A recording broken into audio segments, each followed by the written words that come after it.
Hey, what's up, my dudes? Today I've got another superconductor ring video for you.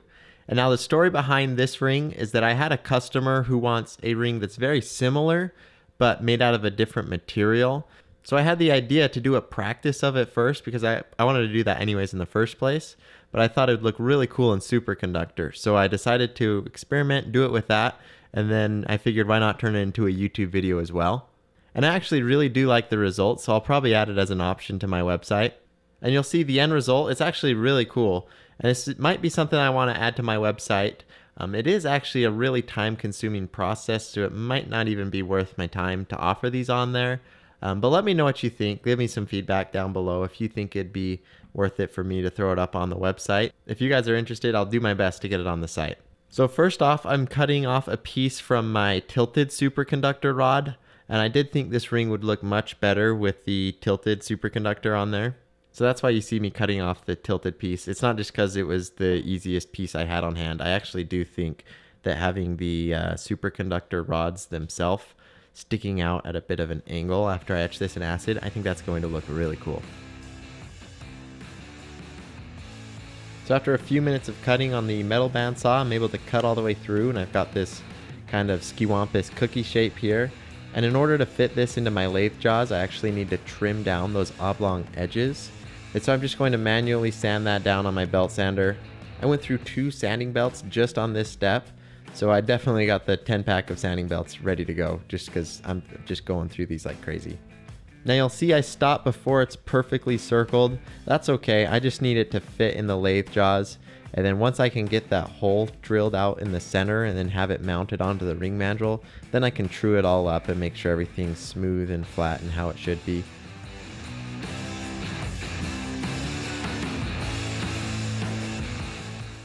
So to bore it out, I'm just using this center drill. These are made specifically for lathes, and they're just a really sturdy drill bit that you can just plunge straight into hard materials just like this superconductor, and they're really durable, and they're able to cut through it like almost nothing else will. But that's not to say that it's not still a very difficult process to cut through superconductor. It's actually really difficult. The titanium in the superconductor makes it really hard to machine, and then also the copper surrounding it is incredibly hard to work with. It work hardens as you go, and it's also a really gummy material, so it's getting gummed up and also hardening and causing problems there. So you go through drill bits like crazy. I'm only going to get this one use out of this drill bit before I need to flip it around, and then I'll get probably one more use out of that on another superconductor piece, and this thing will be garbage. So superconductor is definitely a really rough material to work with. It uses up a bunch of tooling.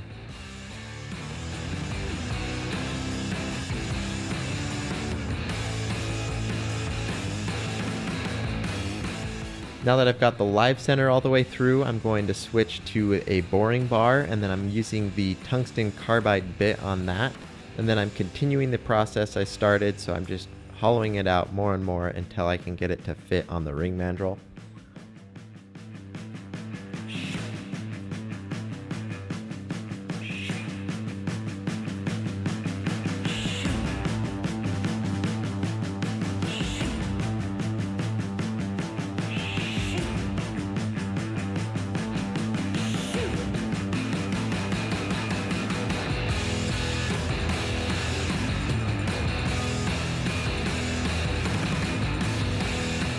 Now that I've got that hollowed out, I'm putting my expanding ring mandrel on the lathe jaws.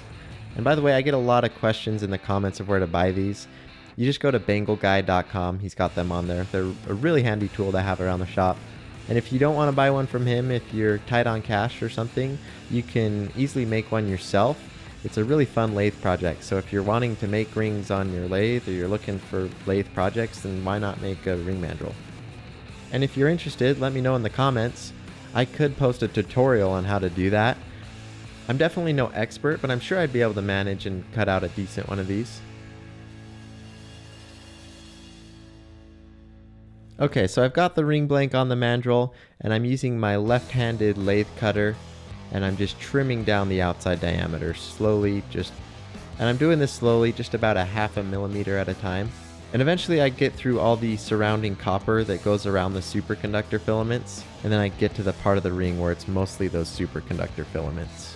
And because I'm not making this ring for a specific person or purpose, I decided to pick and choose the pattern I wanted rather than the size I wanted. So I just cut into the superconductor until I saw a pattern that I thought was really cool, and then I will make the size according to the outside diameter. So it's kind of opposite most of the time. So this is an interesting ring. It was fun to make like that, but it did turn out to be a pretty big ring though.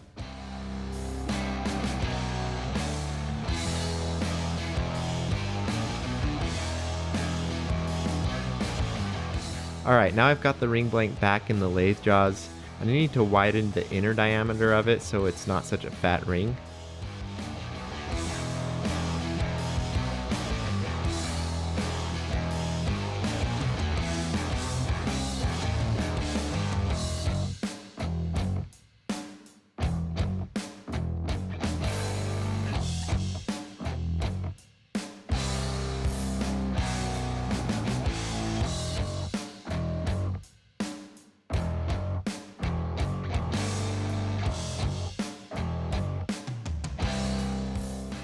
Then once I've got that widened, I'm using my Dremel tool with a coarse sanding wheel on it, and I'm rounding out the edges so it has a nice comfort finish to it.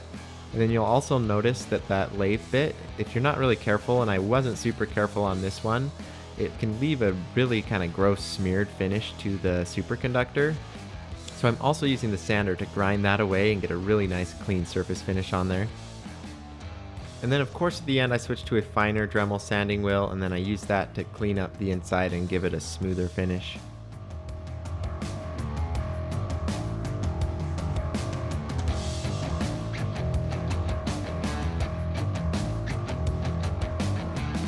But I'm going to take it a step further for this ring. I'm going to take it over to my sanding wheel and then put a whole bunch of bevels and angles all over this ring, and it'll give it what I call an obsidian finish to this. And you'll see I have this option on my website for some of the carbon fiber rings, as well as I used to do them for the Damascus steel rings as well. But the process is a little bit different for this. You can't hand forge that finish on there.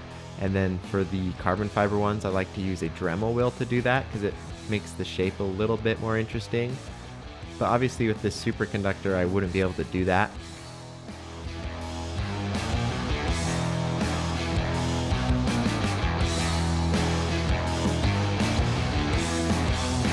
So you can see the process I'm using. It's fairly simple, but it's just very time consuming. I've got the sanding table set up and it lets me do a bunch of different angles on the ring. So all I do is I put about 3 to 4 bevels onto the ring. I just sand a flat surface onto it, and then I'll adjust that angle to be a bit more steep, and then repeat the process. Obviously I'm flipping the ring 180 degrees a couple times throughout the whole process so that I get it even on both sides. And you'll see when I show it off on the camera how these steps progress. You can see it slowly transform from that normal ring look that we had to this really cool angular obsidian finish.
Alright, here that is. You can see it's got all those really cool faces to it. It looks really cool under especially multiple different light sources.